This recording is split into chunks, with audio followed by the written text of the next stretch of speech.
Fala pessoal, beleza? Tudo tranquilo? Então, vamos falar sobre cardinalidade, né? Como é que eu pego. O que é cardinalidade, professor? É o quanto de uma entidade pode se relacionar com outra entidade. Falamos isso na nossa aula de modelo conceitual. Então, isso tem que estar na sua massa do sangue, beleza?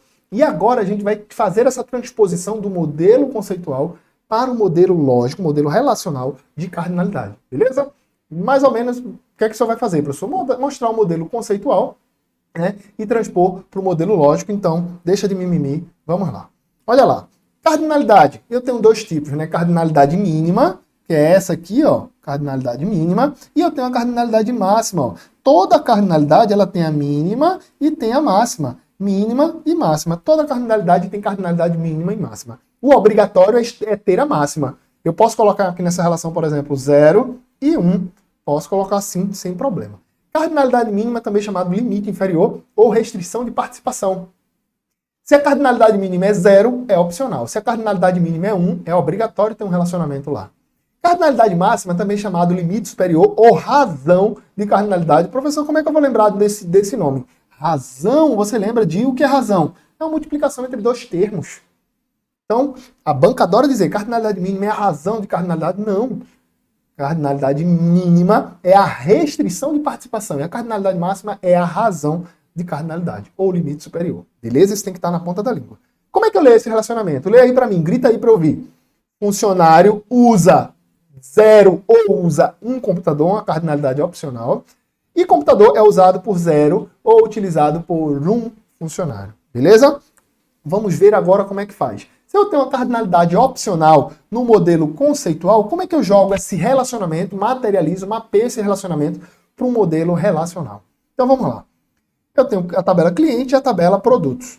Como é que eu materializo que um cliente comprou um produto ou um produto foi comprado pelo cliente? Quando eu tenho um relacionamento opcional, que eu estou vendo aqui o 0, ó, eu trabalho com chave estrangeira. Mas a chave estrangeira, ela pode estar tanto do lado do cliente como do lado do produto. Não tem problema, porque é opcional.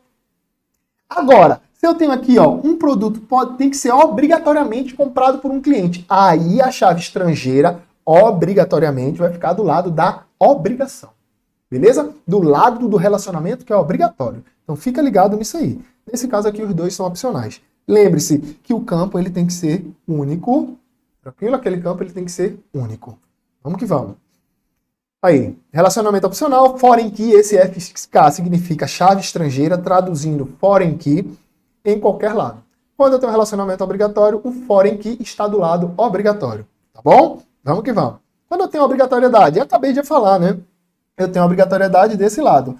Um funcionário tem que ter uma mesa e somente uma mesa. Então eu pego aqui, ó, do lado do relacionamento e coloco aqui, ó. Nesse relacionamento não existe, é obrigatório. Não existe funcionário sem mesa.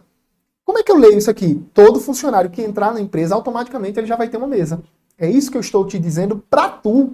Estou te dizendo pra tu isso aí, pai. Um funcionário só pode entrar nessa organização, nessa empresa, se ela tiver uma mesa. Então esse meu campo ele tem que ser único e não nulo. Por que não nulo? Porque é um campo obrigatório. Ficou ligado aí? Show de bola. Aqui, ó, fazendo um abraço aí para meus amigos aqui, ó, Miranda Caveira, Caveirão, meu amigo Leone Palito, né? Meu amigo Alberto Detox e Jussovski Chá Verde estão sempre aí nos nossos exemplos, né? Então, vamos que vamos. Cardinalidade múltipla. O que é essa ideia de cardinalidade múltipla? Já está dizendo N para N, né? Múltiplas cardinalidades. Eu tenho aqui ó, um funcionário, vamos ler, a gente tem que sempre ler assim. Funcionário pode ler 0 ou N mesas, beleza? E pode ler não, pode usar 0 ou N mesas, e uma mesa pode ser usada por 0 ou apenas por um usuário. Um único funcionário. Como é que eu vou mapear? Eu pego aqui, ó, do lado, nenhum dos dois é obrigatório, né? Porém que do lado N, a chave estrangeira vai estar do lado N do relacionamento. Tranquilo? Beleza. Eu não tenho fusão de tabela. Eu tenho fusão de tabela quando eu tenho relacionamento obrigatório. Aí eu vou juntar uma tabela com a outra. Beleza? Pego um pedaço da tabela e faço uma tabela com a outra. As formas de eu materializar meu relacionamento são como? Chave estrangeira, eu vou pegar a chave estrangeira e colocar para fazer a relação. Eu vou fundir tabela, que é quando eu tenho um relacionamento obrigatório, eu junto uma tabela na outra. Só existe funcionário se tiver mesa, só existe mesa se tiver funcionário. Então faz uma tabela só. Então é uma fusão de tabelas. E eu tenho agora o que você vai ver, uma tabela associativa, quando eu tenho múltiplas cardinalidades dos dois lados. E não crio uma nova tabela, tá, pessoal? Eu crio uma tabela à parte. É uma tabela à parte que vai se referenciar às duas cardinalidades. Ó. É uma tabela que só vai tratar do relacionamento.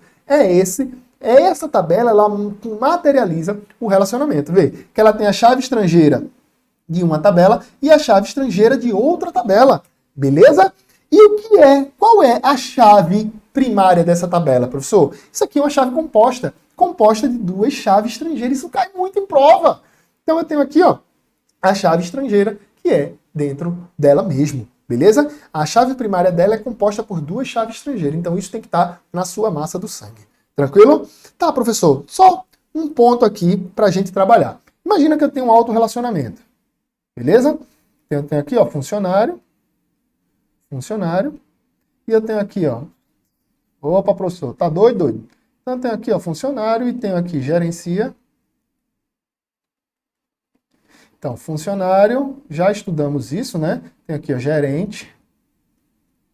Eu tenho gerente. E eu tenho aqui subordinado. Vamos botar uma cardinalidade aqui. Gerente gerencia um ou N funcionários. E um subordinado é gerenciado por um e somente um gerente. Beleza? Tamo junto? Tá, professor, eu só podia fazer isso lá no mapinha, né? Quando terminar aqui, eu jogo lá no nosso caderno, tá? Como é que eu materializo isso aqui? Vê, eu vou ter que ter uma tabela, e aqui vai ter que ter o CPF, né? Ou o código do funcionário, vai ter que ter o nome dele, tá? Só um exemplo, tá? E setor. Como é que eu materializo 001, 002, 003? Então, eu estou colocando aqui meu registro. Zé, Beto, Lia. Então, setor, Almox. Sei lá, Almox e Almox. Beleza? Eu tenho esses setores aqui. Zé, Beto e Lia. Como é que eu relaciono como é que eu materializo esse relacionamento? Vê. A regra, alguns autores brigam nisso aqui, né? Porque a chave estrangeira ela tem que referenciar outra tabela. Mas no autorrelacionamento é permitido, porque eu tenho apenas uma entidade, ela se relacionando com ela mesma. Então eu coloco aqui, ó, a chave que vai materializar é a chave estrangeira, né? A FK, que vai materializar esse relacionamento. Como assim, professor? Aqui eu vou dizer quem é o supervisor. Quem é o supervisor do Brito, do Beto? É o Zé. Aqui. Quem é o supervisor da Lia? É o Beto. É isso que eu estou dizendo. Então, a foreign key, neste caso, ela está se referenciando à mesma tabela. No autorrelacionamento, isso é permitido. Beleza? Então, se preocupe que eu vou pegar isso aqui e vou jogar lá no seu material, tá bom? Mas finalizamos aqui um tópico muito importante na sua aula. Então, não para. Falou, valeu. Aquele abraço. Vai, professor.